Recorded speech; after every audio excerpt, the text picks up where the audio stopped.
तुम्ही तुम्ही स्पर्धा लावल्यात मुलांमध्ये आणि मग त्यात काय पालकही सामील होत आहेत, मुलांवर दडपण आणतात.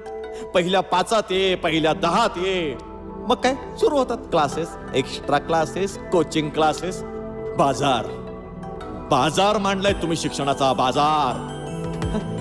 बरं एक गोष्ट मला सांगा. माझ्या एका मित्राला शिल्पकार व्हायचं होतं, पण SSC ला तो सायन्स मध्ये फेल झाला, म्हणून त्याला JJ स्कूल ऑफ आर्ट्स मध्ये ऍडमिशन घेणे शक्य झालं नाही. त्यानंतरची 3 वर्ष तो सायन्स मध्ये पास होण्याकरिता आटापिटा करत राहिला. March October March October March October. Useless नाही का हे?